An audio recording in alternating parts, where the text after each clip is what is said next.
long last, we've got some MoogerFooger plugins, officially endorsed or made by Moog, which is excellent. I've got 5 of the original hardware pieces. I've got the 104M in front of me here, which I'm going to put up against the 104S plugin. And I've used the same signal, go into hardware and to software, and if I just quickly play you this.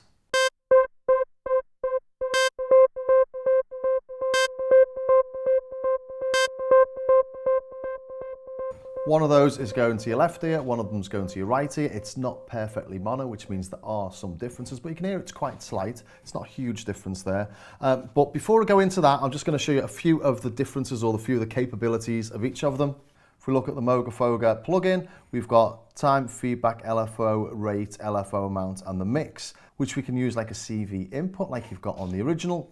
And you can see here the other MoogerFooger plugins that I'm using. So let's use, I don't know, the sequence phase of the MF105, which is the MRF. Let's use that as a plugin, and you can see we've got that plugin there we can change the LFO rate with, but I'm just going to get rid of that for now because it's only going to confuse me. But it's brilliant that you can link them all together like you can with the original pedals. And also here we've got ping pong, we've got different tones, the legacy, which is like the pedal, and analog, and then a modern, which is much brighter.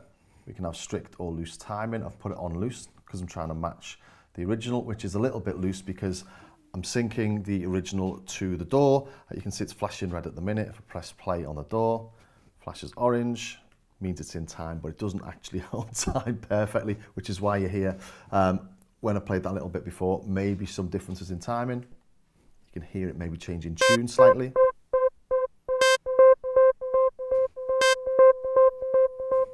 But it locks on once it's got it. It doesn't move too much. But there is some movement, which is why I've put this onto loose. And then we've got the LFO polarity and bypass mode. So there's a few little tricks that these have got up the sleeve, but this one doesn't have the tricks that the actual hardware has. The hardware has got a lot of sort of hidden MIDI functions. If you take a look at this controller panel here, I'll play all these in a minute, but we've got options like a bright or dark mode. We've got a multiplier on the time, and we can add slew. Just little things that we haven't got on this software, which hopefully they'll add one day because I do really like those little extras on the hardware. Anyway, let's take a look. So let's just play that little thing again.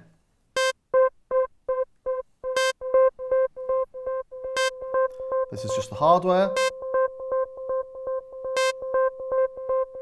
Software.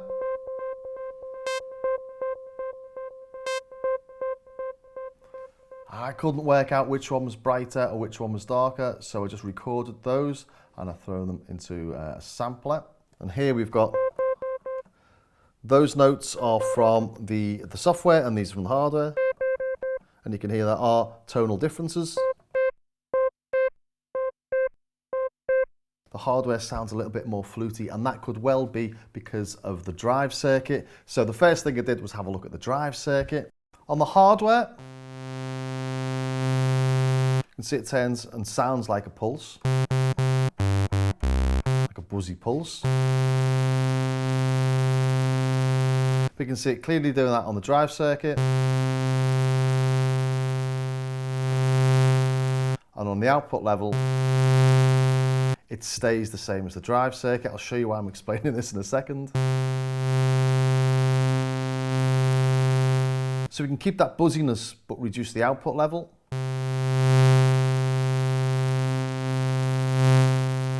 Whereas on the software, the drive seems to be added at the output stage.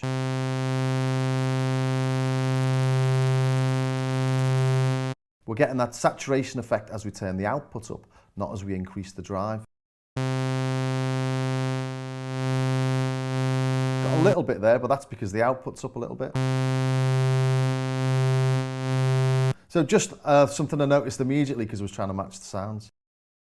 Let's try something a little bit more musical then.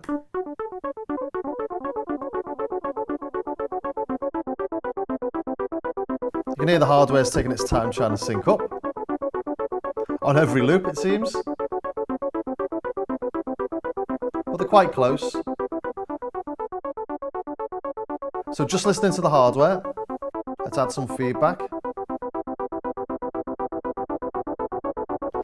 It starts to sort of self-oscillate just after 7.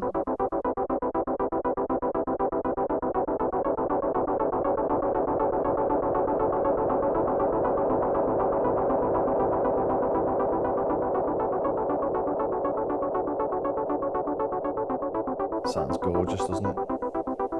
Let's try that on the software.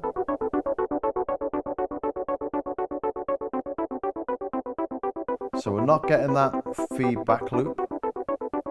Just over 7. Let's turn up higher.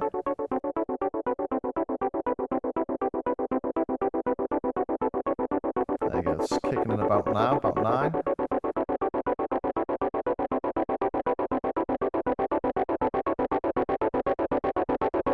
Doesn't sound the same, does it? Doesn't sound as nice.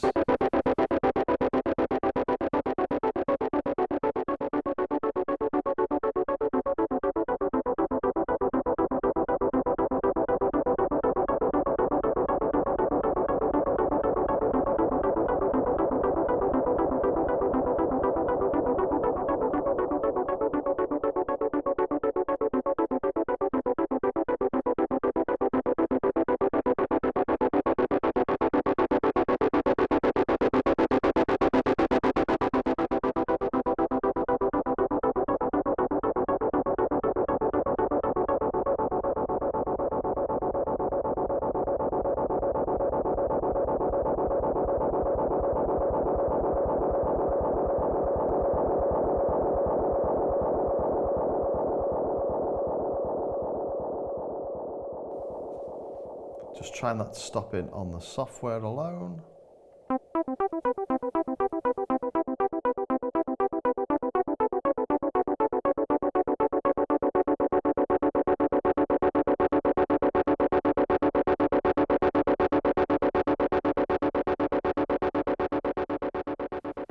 It sounds okay, but it doesn't sound like the hardware, does it?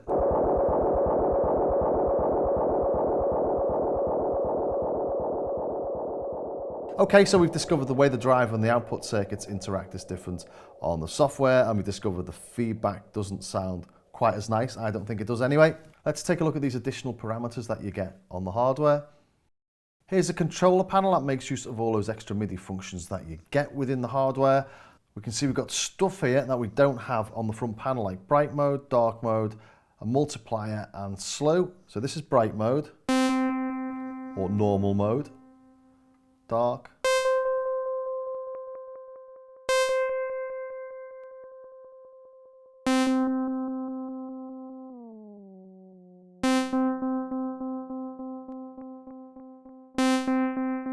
Bright. Dark. Then we got this multiplier, so we can have it twice the length. And it really degrades the signal. 4 times.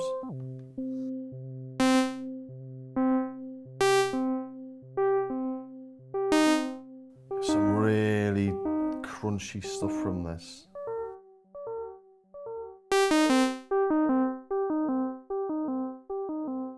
So if you have fast time with a slow multiplier, so this is 8 times.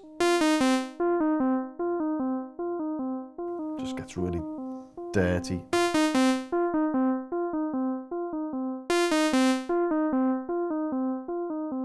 And then it goes really long as well.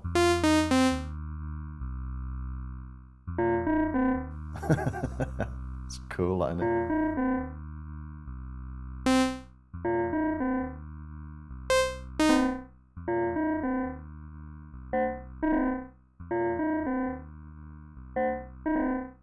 I just haven't got any of this on the software, which is a real shame. One thing we've got here is this slew.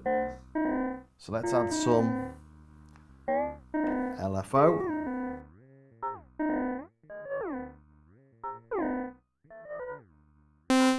Let's put it back to some normal speed, shall we?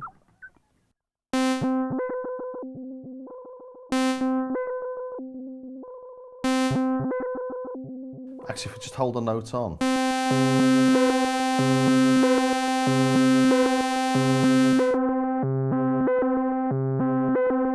That's a square, let's add some slew.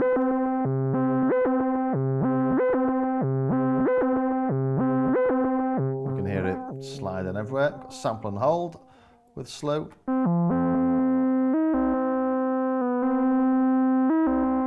Actually, And I'm doing it to the extreme here, but just putting a slight amount of that on with a little bit of slew and sample and hold just gives you that sort of real wobbly tape effect.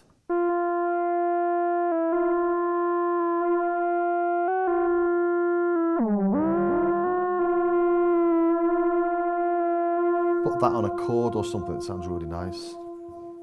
Okay, let's go back to the software and listen to the LFO on that. Got 100% wet mix. Turn the LFO up.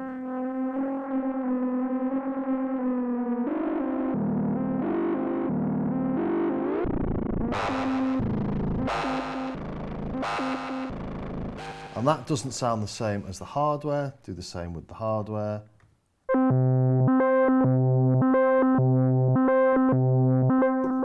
We don't get that dirty, grungy grittiness, do we?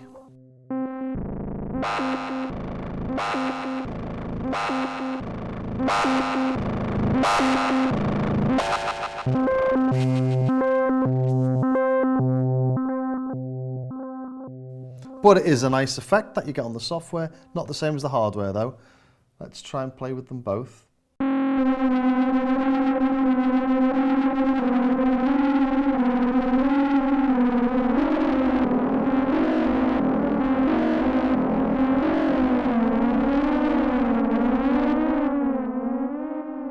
I feel like I'm in some sort of horror film. They're not the same.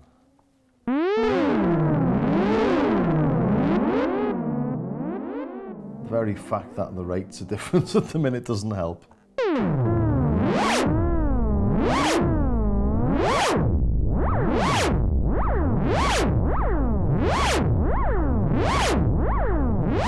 But we can hear they're not the same, so yes, to answer my original question, does the software MF104S sound like the hardware MF104M? The answer is a definite no. It's just a bit odd actually that the output level and the drive circuit work in like the opposite way to the hardware.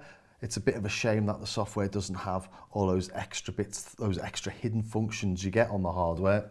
Let's hope they add all that in a software update. But I'm not sure that's the point actually, because what's good fun about the Moogerfoogers is linking them together. We've got the control unit, your CV, in and out of all this and the grandmother and bits and bobs, and get some sort of madness going. In fact, have a look at my mini Moog Fest I did at the start of lockdown, and I get the grandmother out and start messing around with all the little Moogerfooger pedals and just have a lot of fun with them. And that's what they're all about really, except for the MF104, except for the delay. And the sound on this is just so nice. It's a shame that they haven't recreated that in the software. But all the others, things like the Murph, for example, playing around with your patterns, all that's amazing fun and you get all sorts of different things out of it.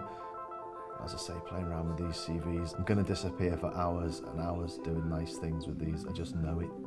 So all in all, I do like the fact that we've got the Moogerfoogers in software. I do like the fact that you link them all together and that you've got all that functionality with things like the Murph. But sonically, they're not an exact emulation of the hardware. Well, I hope that was of some use to somebody somewhere, and if it was, please think about subscribing, ring the bell, join me on Patreon, do all that sort of stuff to help support the channel. And I'll see you next time.